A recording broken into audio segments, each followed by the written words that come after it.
Hola, estás escuchando audiolecturas espontáneas. Los libros no pueden ser un privilegio. Hola, bueno, acá estoy probando un micrófono nuevo que me regalaron, así que después si alguien quiere hacerme una devolución sobre cómo se escucha, se los acepto. Les quiero leer un cuento que me pidieron que les lea, que es un informe para una academia de Kafka. Y este comienza así. Eminentes señores de la academia. Ustedes me han hecho el honor de pedirme que presente a la Academia un informe sobre mi simiesca vida anterior. En este sentido, lamentablemente, no puedo satisfacer la petición. Casi 5 años me separan de la simiedad, un tiempo quizás corto si se lo mide con el almanaque, pero interminablemente largo para cruzarlo al galope, como lo he hecho yo, acompañado en algunos tramos por personas eminentes, consejos, aprobación y música orquesta, pero en el fondo solo, ya que toda compañía, para no salirse del cuadro, se mantiene siempre lejos, del otro lado de la barrera. Este logro habría sido imposible si yo hubiera querido aferrarme caprichosamente a los recuerdos de la juventud. Justamente, renunciar a todo capricho fue la consigna sagrada a la que me atuve.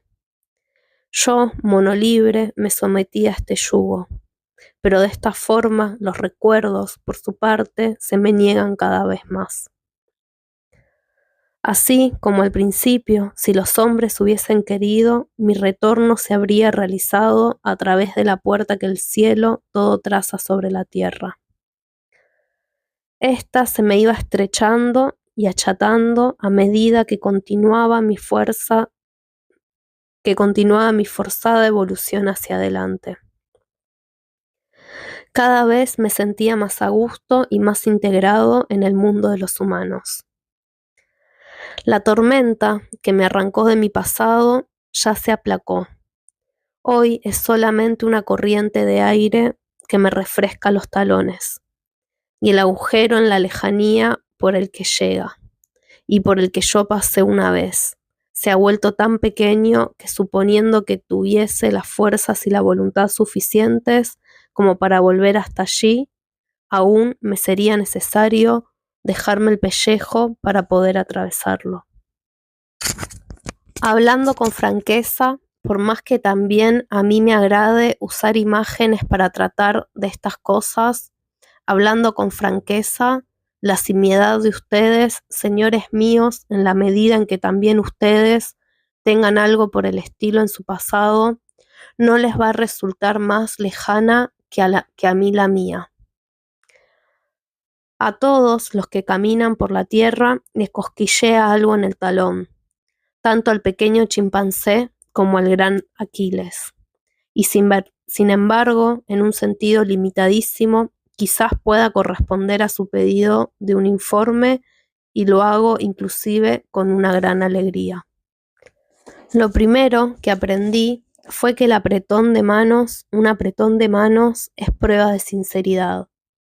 Pues bien, ojalá que ahora que me encuentro en el cenit de mi carrera, pueda agregarse a aquel primer apretón de manos también la palabra franca. No aportará nada nuevo a la academia y se quedará muy por debajo del nivel de lo que me ha pedido y que yo, a pesar de toda mi buena voluntad, no puedo decir. Pero con todo, mostrará las líneas directrices que orientaron a un cierto mono para introducirse en el mundo de los humanos y asentarse en él.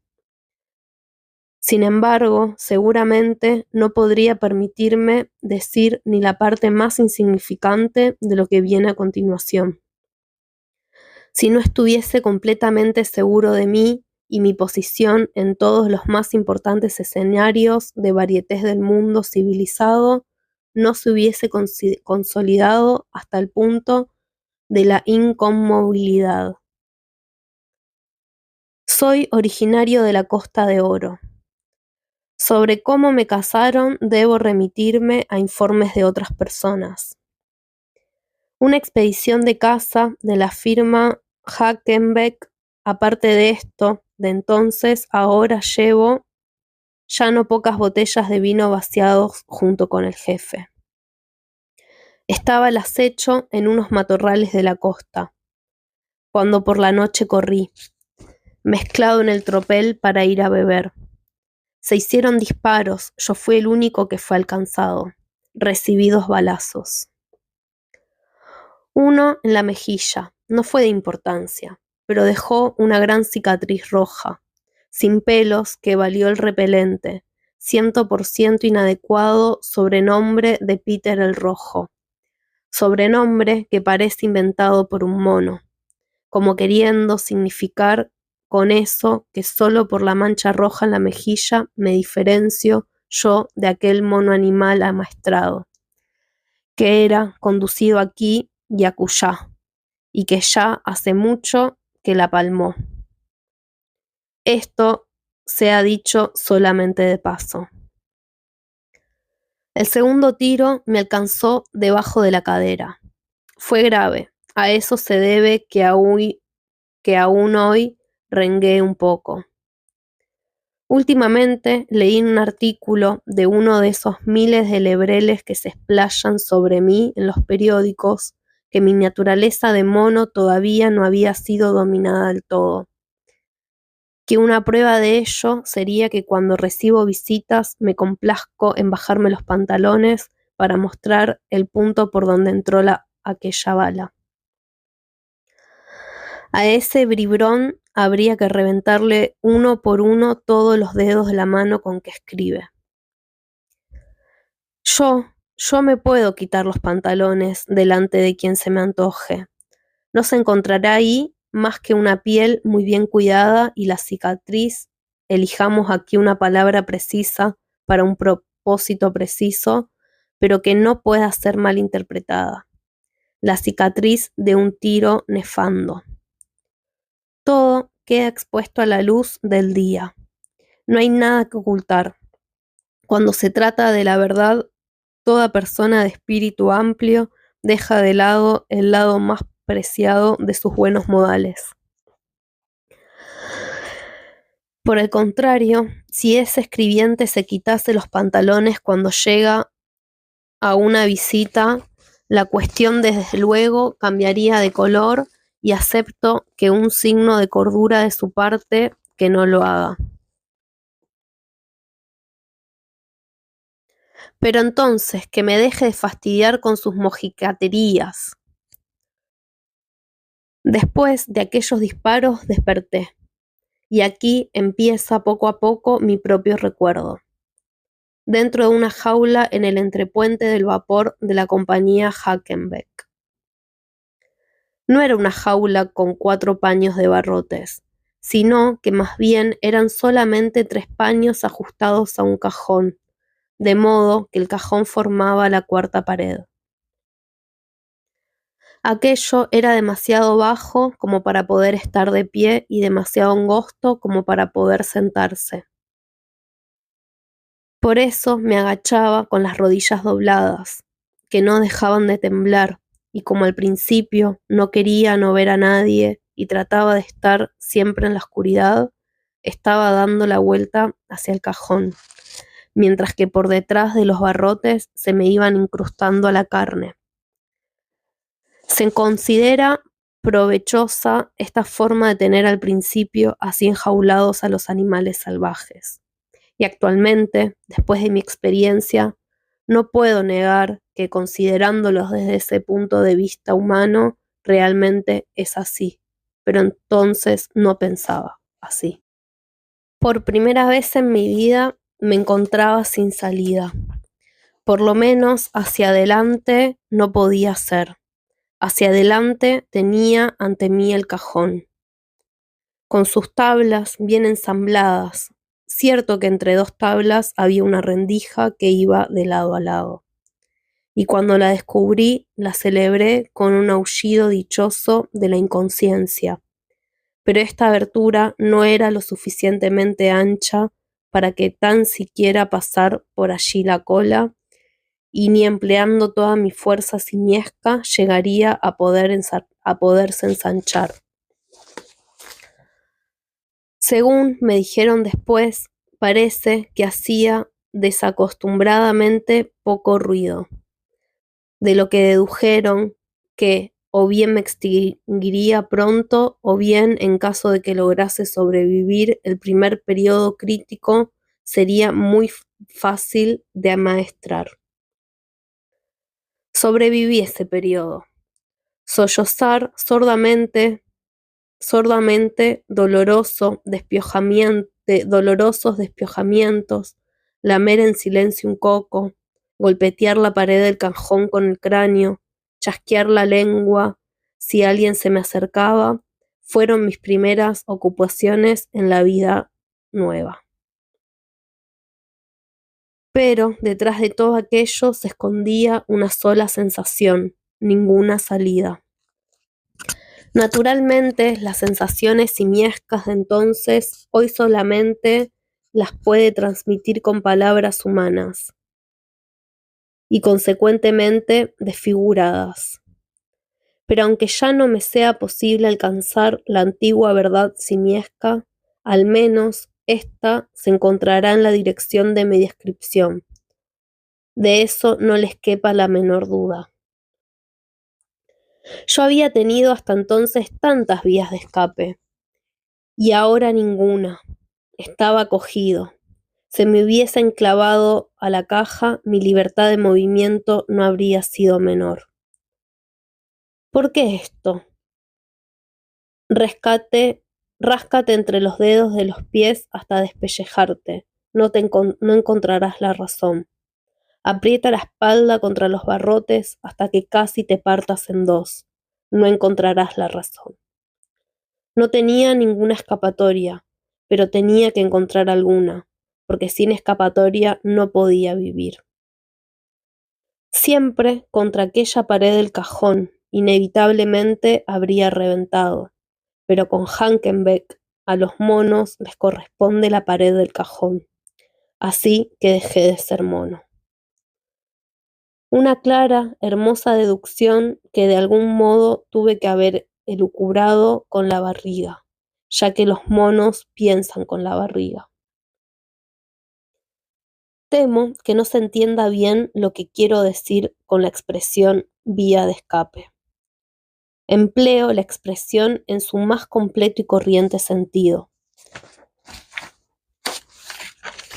Es a propósito que no digo libertad.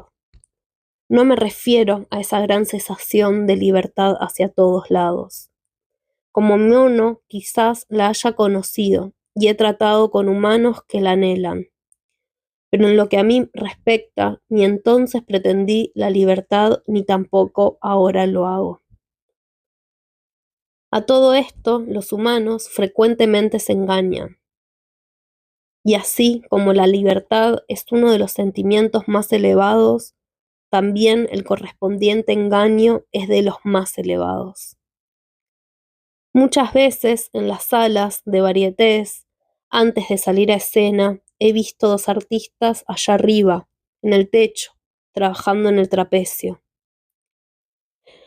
Se mecían, se balanceaban, saltaban, quedando colgados unos de los brazos del otro.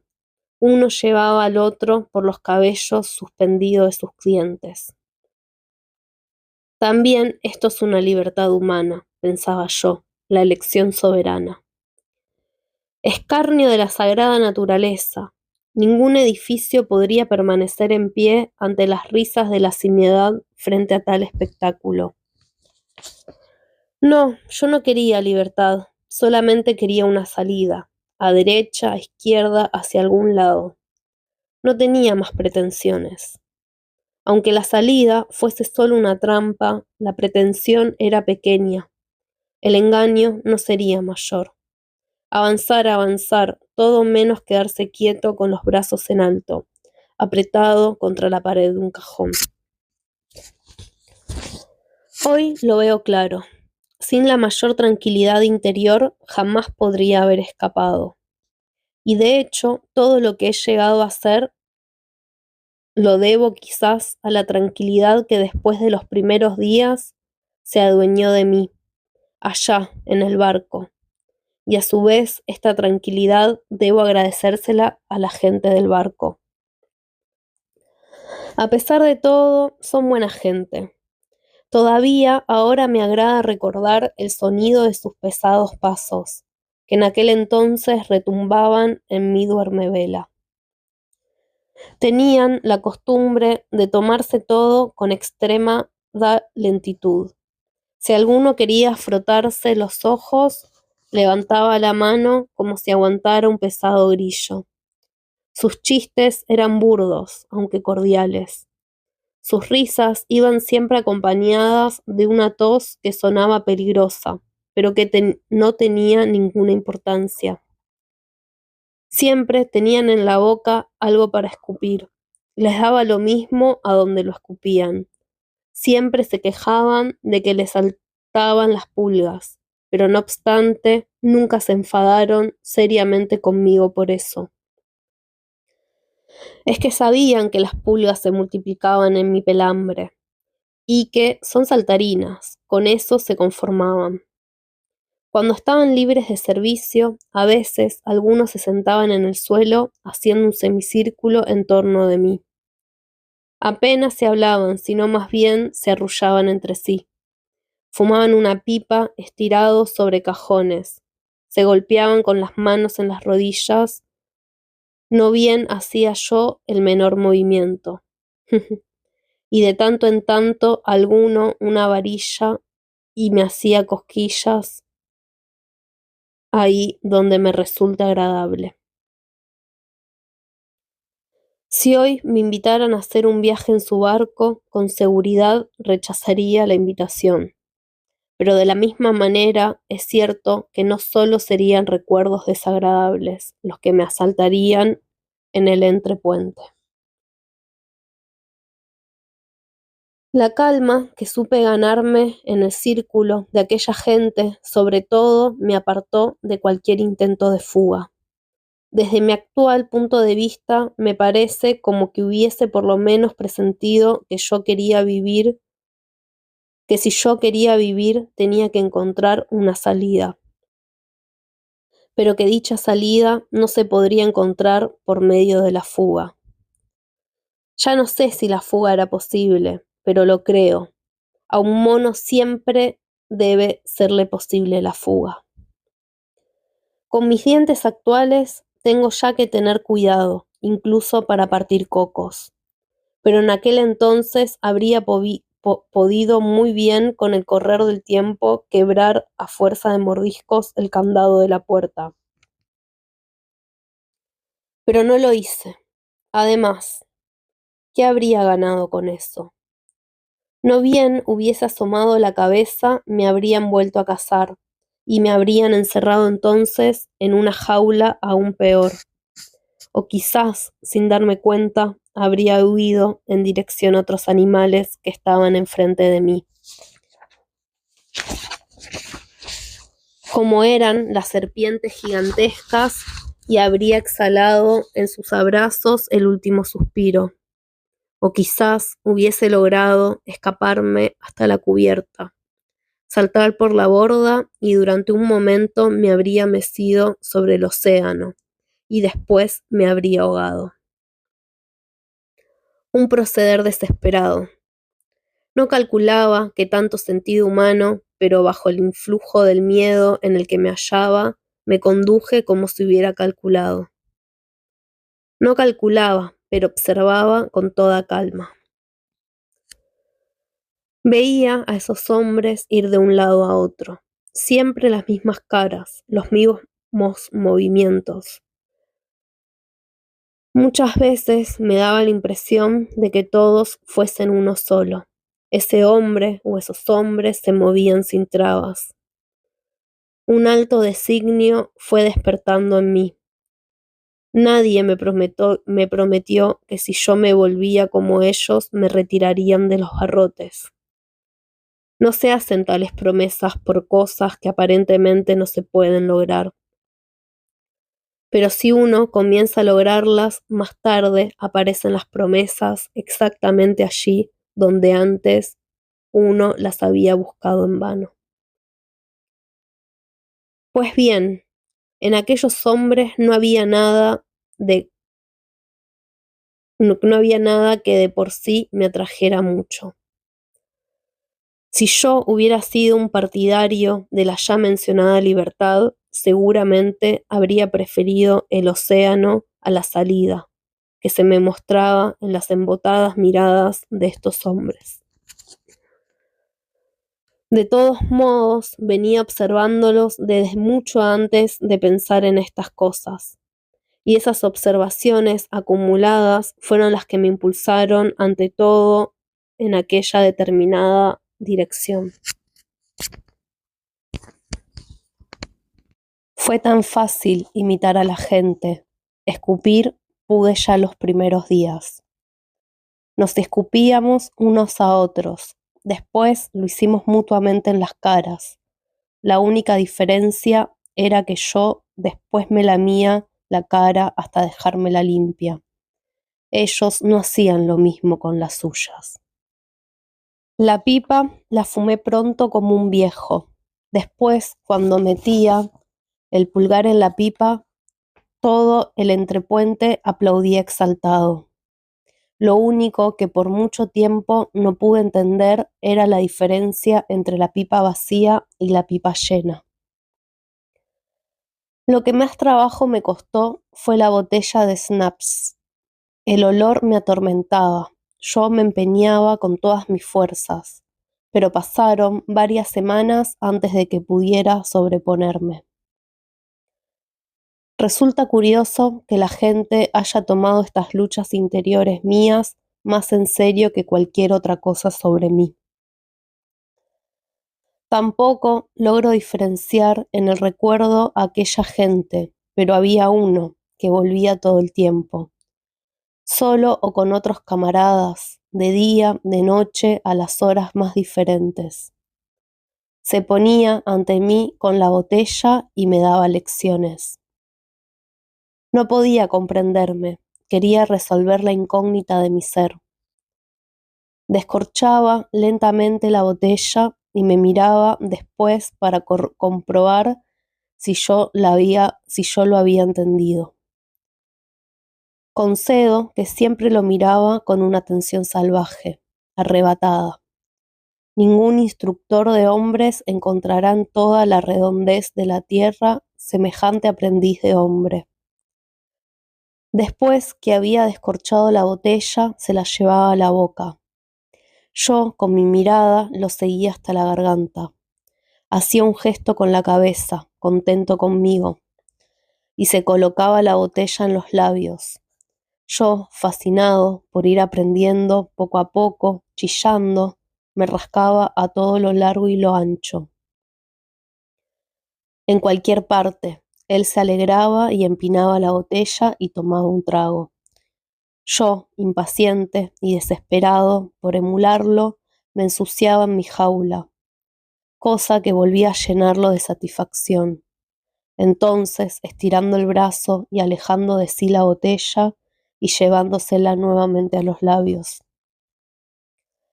Se inclinaba hacia atrás de una forma exagerada, como para que lo apreciara mejor, y de un trago se la bebía hasta el final. Yo, extenuado por el desproporcionado esfuerzo, no podía seguir más y me quedaba débil, colgando de la reja, mientras él finalizaba su enseñanza teórica, restregándose la barriga y sonriendo con satisfacción. Por fin comienza la ejercitación práctica. ¿No estoy ya demasiado agotado por la clase teórica? Ciertamente demasiado agotado. Eso pertenece a mi destino. No obstante, tomo, también como puedo, la botella que me es alcanzada. La descorcho temblando. Al lograrlo, me nacen nuevas fuerzas. Levantando la botella, casi no hay ya diferencia con el original. Me la llevo a la boca. y la arrojo con asco, a pesar de que está vacía, y ahora solamente la llena el olor.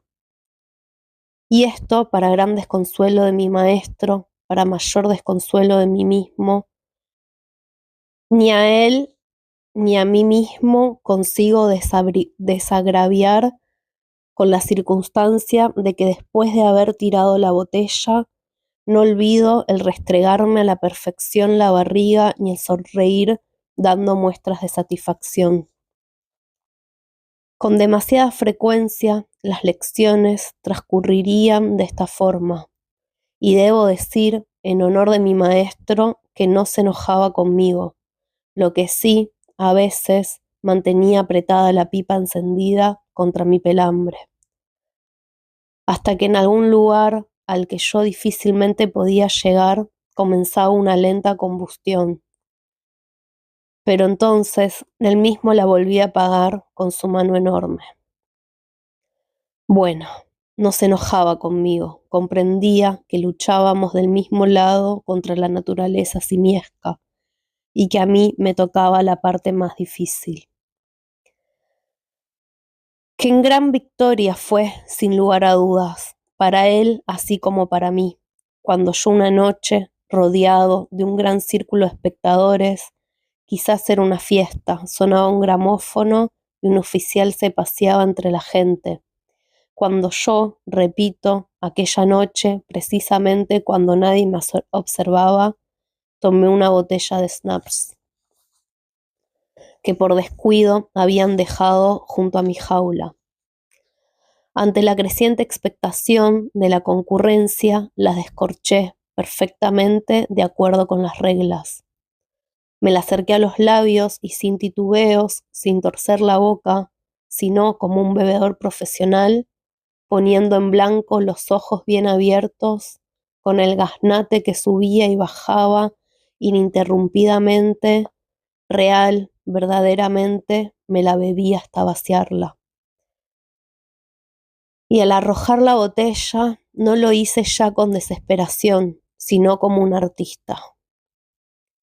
Cierto es que olvidé restregarme la barriga, pero en compensación, ya que no tenía otra salida, porque algo me impulsaba a ello, porque tenía los sentidos como delirantes. Bueno, que grité. ¡Hola! Irrumpí en el ámbito de los sonidos humanos y sentí su eco. Oigan, habla, como un beso por todo mi cuerpo chorreando de sudor. Repito, no me fascinaba imitar a los hombres. Los imité porque buscaba una salida, por ninguna otra razón. Tampoco con esa victoria se había logrado mucho. Inmediatamente la voz dejó de responderme. Solo después de algunos meses volvió a funcionar. La repulsión hacia la botella de snaps me volvió, e inclusive intensificada. Pero mi dirección estaba ya tomada de una vez por todas. Cuando en Hamburgo fui puesto en manos del primer domador, enseguida me di cuenta que tenía dos posibilidades ante mí: el jardín zoológico o el varieté. No titubeé. Me dije, empeñate cuanto puedas para poder llegar al varieté. Esta es la salida.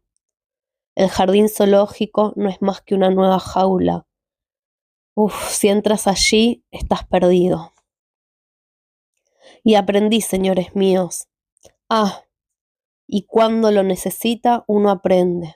Cuando uno quiere encontrar una salida, aprende. Uno aprende sin andarse con miramientos. Uno se controla a sí mismo con el látigo. Uno se fustiga ante las más insignificantes resistencias. La naturaleza de mono salió de mí a enorme velocidad y patas arriba, de forma que mi primer maestro, como consecuencia, se convirtió en casi mono. Enseguida renunció a seguir dándome clases y tuvo que ser internado en una clínica psiquiátrica. Felizmente pudo salir pronto. Pero yo inutilicé a varios maestros, y hasta incluso a más de uno al mismo tiempo. Cuando llegué a estar más seguro de mis habilidades, la fama vino tras de mis pasos. Mi futuro empezó a esplender. Yo mismo contraté maestros, los hice sentar en 5 habitaciones que estaban ubicadas en hilera y aprendía con todos al mismo tiempo, saltando ininterrumpidamente de una a otra. Esos progresos, ese penetrar los rayos del saber desde todos lados en el cerebro que despertaba. No lo voy a negar, me hacía feliz, pero también sostengo que ya entonces no lo sobreestimaba. Cuanto menos ahora, por obra de un esfuerzo que hasta el momento no se ha repetido en toda la tierra, he alcanzado la instrucción media de un europeo.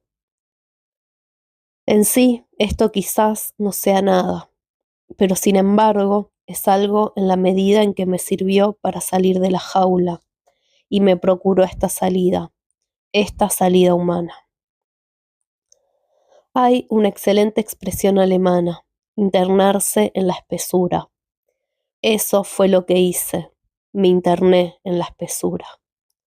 No tenía otro camino, siempre partiendo de la base de que no se podía elegir la libertad. Si reviso mi evolución y lo que ha sido hasta el momento su objetivo, ni me quejo ni estoy satisfecho. Las manos en los bolsillos de los pantalones, la botella de vino sobre la mesa.